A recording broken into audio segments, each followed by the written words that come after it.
नमस्कार दोस्तों, मेरा नाम है अंकित और स्वागत है आपका अपने YouTube चैनल सिंह जी पर। दोस्तों, सहारा रिफंड पोर्टल पर आवेदन करने के बाद में जिन लोगों के आवेदन रिजेक्ट हो गए हैं, तो वह क्यों रिजेक्ट हो रहे हैं, इन सभी कारणों के बारे में इस वीडियो में हम आपको विस्तार से बताएंगे।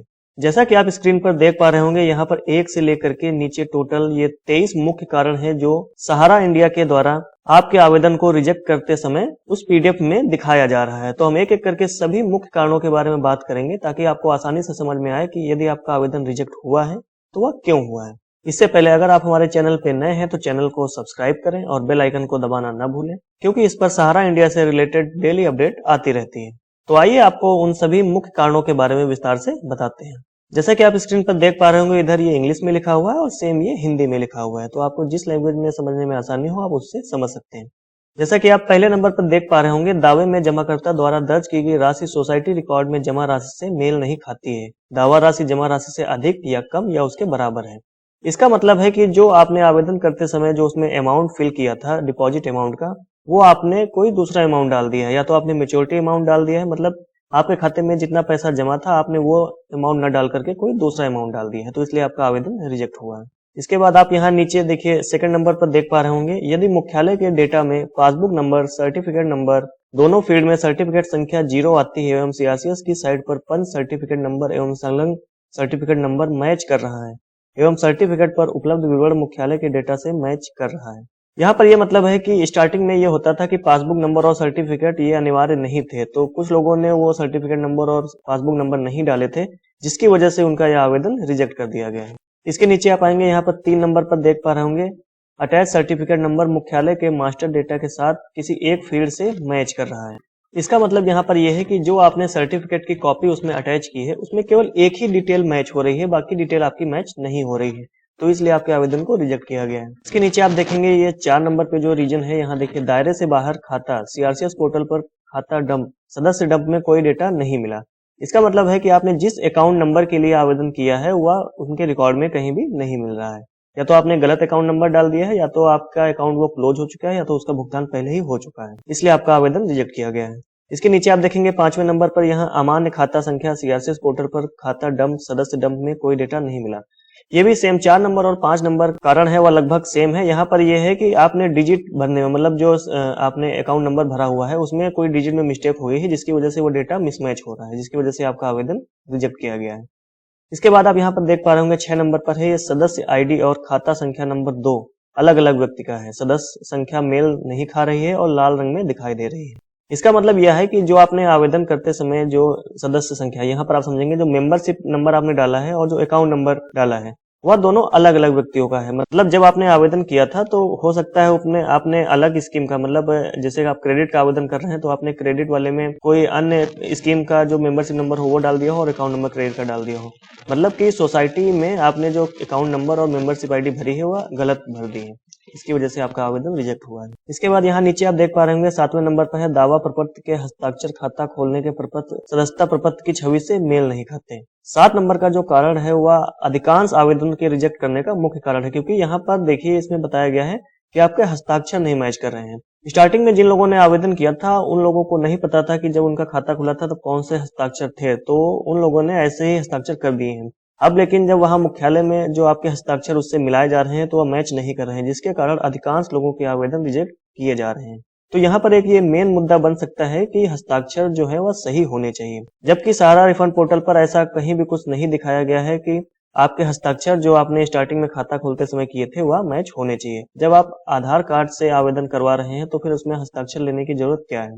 इसके बाद नीचे आप देख पा रहे होंगे 8 नंबर पर यहाँ पर यह लिखा हुआ है, दावा प्रपत्र अपलोड नहीं हुआ, अपूर्ण है। जैसा कि आप इसको पढ़ने से ही समझ गए होंगे कि दावा प्रपत्र जो 5 नंबर पे जो आपका पीडीएफ फॉर्म प्रिंट होकर के जिसपे आप साइन करते थे, फोटो लगाते थे, वो स्कैन करके यहाँ पर अपलोड नहीं हुआ है। आपने अपलोड किया है तो हो सकता है सर्वर की वजह से वो सही से अपलोड ना हुआ हो, क्योंकि बिना अपलोड किए हुए तो अगला स्टेप बढ़ेगा ही नहीं। तो हो सकता है कि सर्वर के इशू की वजह से जब आपने पीडीएफ अपलोड की हो तो वह सही से अपलोड ना हुई हो, जिसके कारण आपका जो ये दावा है वह रिजेक्ट किया गया है। फिर यहाँ 9 नंबर पर आप देखेंगे ये भी सेम दावा प्रपत्र से ही है। दावा प्रपत्र पर फोटो या हस्ताक्षर गायब है, मतलब कि जो आपने दावा प्रपत्र पे फोटो लगाई है या तो फोटो नहीं लगाई है, यदि फोटो लगा दी है तो आपने साइन नहीं किए हुए हैं, मतलब फोटो या साइन की वजह से आपका जो दावा प्रपत्र है वह वैलिड नहीं माना गया है, जिसके कारण आपका दावा रिजेक्ट किया गया है। इसके बाद आप नीचे 10 नंबर पर देख पा रहे होंगे, नाम मेल नहीं खाता। पोर्टल के अनुसार नाम मुख्यालय मास्टर डेटा से मेल नहीं खाता। ये यहाँ पर भी मुख्य कारण है, क्योंकि जो नेम मिसमैच है, जैसा कि हमने अपनी पिछली वीडियो में भी आपको बताया था कि यदि नेम में मान लीजिए सर नेम में थोड़ा सा चेंजेस है तो फिर वो आवेदन एक्सेप्ट हो सकता है, लेकिन अगर स्पेलिंग में मिस्टेक है या पूरे नेम में मिस्टेक है तो आपका आवेदन रिजेक्ट कर दिया जाएगा। सेम वही चीज यहाँ पर ये 10 नंबर जो रीजन है ये बता रहा है। इसके बाद नीचे आप देखेंगे 11 नंबर पर ये बता रहा है कि जमा राशि 50,000 से अधिक के लिए पैन कार्ड अपलोड नहीं किया गया है या जमाकर्ता से संबंधित नहीं है, कोई अन्य छवि अपलोड की गई है। जैसा कि सारा रिफंड पोर्टल पे स्पष्ट कर दिया गया था कि 50,000 रुपए से यदि आपका अधिक अमाउंट है तो आपको पैन कार्ड की कॉपी लगानी है। तो यहाँ पर कुछ लोगों ने ऐसा किया है कि उसमें कोई अन्य कॉपी अपलोड कर दी है, मतलब कि कोई ऐसी फोटो अपलोड कर दी है, पैन कार्ड नहीं अपलोड किया है, या पैन कार्ड अपलोड भी किया है तो किसी अन्य व्यक्ति का कर दिया है, जिसके कारण यहाँ पर काफी लोगों के आवेदन रिजेक्ट किए गए हैं। इसके बाद आप नीचे देख पा रहे होंगे 12 नंबर पर जमा प्रमाण पत्र पासबुक अपलोड नहीं किया गया है या छवि अमान्य है। सेम वही है, मतलब जो पासबुक या सर्टिफिकेट या जो आप फोटो उसमें अपलोड करने का ऑप्शन था, वहां पर सही फोटो अपलोड नहीं की गई है, या तो फोटो साफ नहीं है या तो जो अपलोड की गई है वो रॉन्ग फोटो अपलोड की गई है, जिसके कारण भी लोगों के आवेदन रिजेक्ट किए गए हैं। इसके बाद नीचे 13 नंबर पर आप देख पा रहे होंगे अकाउंट पेड, मतलब खाते का भुगतान पहले ही किया जा चुका है। मतलब कुछ लोगों ने ऐसे भी आवेदन कर दिए थे कि बॉन्ड उनके पास रखे हुए थे लेकिन उनका जो भुगतान था वो पहले हो चुका था, फिर भी लोगों ने उस मतलब जो उनके पास बॉन्ड रखा हुआ था उससे आवेदन कर दिया था। तो यहाँ पर जिसका भुगतान पहले ही हो गया है तो उसका भुगतान नहीं होगा, इसलिए उसको रिजेक्ट कर दिया गया है। इसके बाद आप 14 नंबर पर देख पा रहे होंगे बकाया ऋण राशि जमा राशि से अधिक या बराबर है। सारा इंडिया में कुछ स्कीम्स ऐसी भी थी कि उसमें आप मतलब अपने जो बॉन्ड है उस पर लोन भी ले सकते हैं। मतलब मान लीजिए आपने 50,000 रुपए जमा किया और आपको 60,000 रुपए मिलने हैं, तो आपने क्या किया, 60,000 रुपए में पहले ही 20, 30, 40,000 रुपए का लोन आपने ले लिया है। ये बकाया ऋण राशि के बारे में आपको बता दूं, जैसे मान लीजिए किसी व्यक्ति ने 50,000 रुपए जमा किए और उसने 10 साल के लिए जमा कर दिए, तो 10 साल बाद उसकी मेच्योरिटी अमाउंट बना जा करके 1.5 लाख रुपए या 2 लाख रुपए समथिंग जो भी बना। तो ऐसे में क्या हुआ कि उसने अपने वही उसी अमाउंट पर 50,000 रुपए से अधिक का उसने लोन ले लिया। अब यहाँ पर जब आप आवेदन करेंगे तब तो उसमें केवल जमा राशि डालने का ऑप्शन है, मतलब आप 50,000 डालेंगे, लेकिन आपने लोन ले लिया है 60,000 रुपए का, तो इसलिए ये बता रहा है कि बकाया ऋण राशि जमा राशि से अधिक है, तो इसलिए आपके आवेदन को रिजेक्ट किया गया है। जबकि आपको जो पैसे मिलने हैं वो उससे अधिक मिलने हैं, लोन अमाउंट से अधिक मिलने हैं, लेकिन फिर भी पता नहीं क्यों ये कारण दिखा करके आपके आवेदन को रिजेक्ट किया गया है। इसके बाद आप नीचे 15 नंबर पर देख पा रहे होंगे खाता खोलने या मेंबरशिप फॉर्म की छवि डेटा से मेल नहीं खाती, इनवैलिड इमेज है अथवा P2P केस में जिनमें HQ के नाम से अंत में P2P TRF प्रदर्शित होगा। यहाँ पर ये सहारा इंडिया कार्यालय से संबंधित जो रिजेक्शन का कारण है, मतलब कि जो उनके खाता खोलने मेंबरशिप के जो फॉर्म है जो स्कैन होकर के सीआरसीएस के पास में गए हुए हैं, वो डेटा या तो सही से नहीं है, और क्योंकि जब आपने आवेदन किया है तो वो उससे मैच नहीं कर रहा है।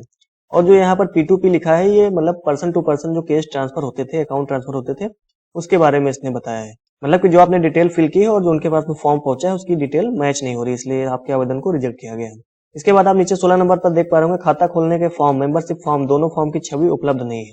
यहाँ पर भी एक ये मेन कारण है, इसमें आम लोगों की कोई प्रॉब्लम नहीं है, लेकिन सहारा इंडिया कार्यालय में ही ऐसा हुआ है कि मान लीजिए जब आपका अकाउंट खुला था तो वो फॉर्म और मेंबरशिप फॉर्म अकाउंट खोलने वाले वो मुख्यालय पर नहीं भेजे गए हैं, जो भी कारण रहा हो, लेकिन वो मुख्यालय तक नहीं पहुंच पाए हैं, इसलिए आपके फॉर्म स्कैन नहीं हुए हैं और सीआरसीएस समिति के पास में आपका डेटा नहीं है, इसलिए आपके आवेदन को रिजेक्ट किया गया है। इसके बाद नीचे आप 17 नंबर पर देख पा रहे होंगे खाता खोलने के फॉर्म, मेंबरशिप फॉर्म, दोनों फॉर्म की छवि उपलब्ध नहीं है।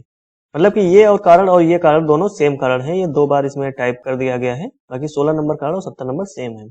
इसके बाद आप नीचे देख पा रहे होंगे 18 नंबर पे है खाता खोलने के फॉर्म की छवि डेटा से मेल नहीं खाती, इनवैलिड है। मतलब जो आपका अकाउंट ओपनिंग फॉर्म है वो जो डेटा उनके पास में है वो आप जो डिटेल फिल कर रहे हैं उससे मैच नहीं खा रहा है, या तो आपका ओरिजिनल फॉर्म वहां तक नहीं पहुंचा हुआ है या फिर उसमें कोई प्रॉब्लम है, इसलिए आपके आवेदन को रिजेक्ट किया गया है। यहाँ पर आप नीचे देख पा रहे होंगे 19 नंबर पर दिया गया है किसी भी कारण से खाता बंद हो गया है। इसका मतलब यह है कि जो बॉन्ड सर्टिफिकेट होते थे वह तो एफडी होती थी, मतलब वो तो एक साथ आपने पैसा दे दिया और वो 2 या 3 साल के लिए आपका फिक्स हो गया है।